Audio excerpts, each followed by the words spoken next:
हमारे शरीर में और जितने भी मनुष्यों के शरीर हैं जिन्हें हम देखते हैं, देख पाते हैं, इनमें कोई भेद नहीं है। वो संपूर्ण धरती के सभी मानव एक समान हैं।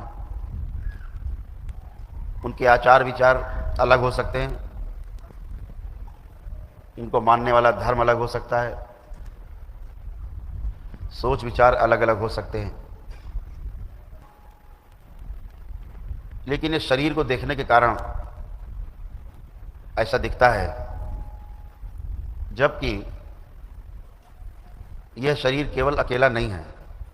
मुझ में बैठकर जो बोल रहा है इस शरीर में, और आपके शरीर में बैठकर जो सुन रहा है, वो शरीर से भिन्न है, वो शरीर से अलग वस्तु है।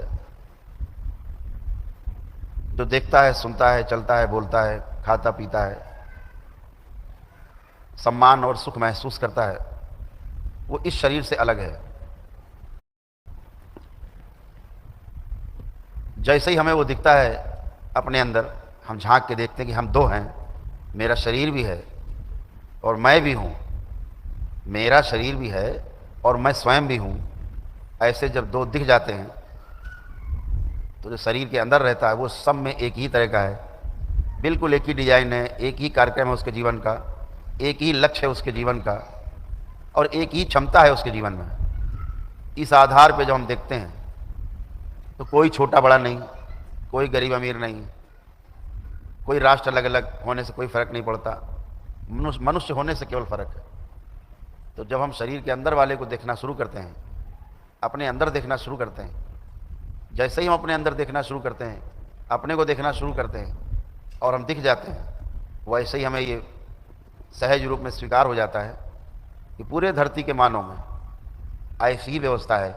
सभी में शरीर अलग अलग है और जीवन अलग अलग है।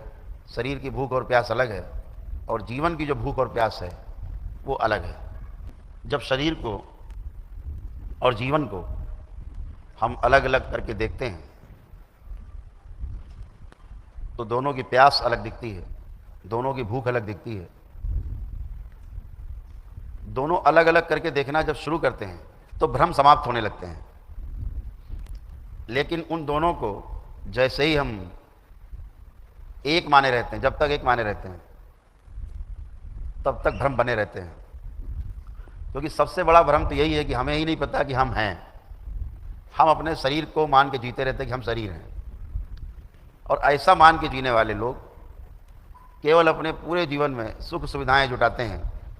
हम सुखी कैसे रहें, ये प्रश्न तो बना ही रहता है, सुखी कैसे रहें, क्योंकि सुखी रहना शरीर का लक्ष्य नहीं है।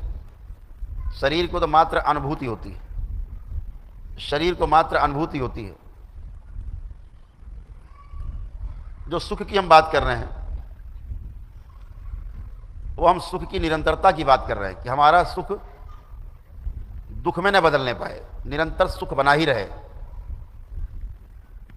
लेकिन अभी हमने शरीर और जीवन दोनों को एक ही मान लेने के कारण, हम केवल शरीर हैं ऐसा मान लेने के कारण जो हमें भ्रम बना रहता है, उसके आधार पर हम ये सोचते हैं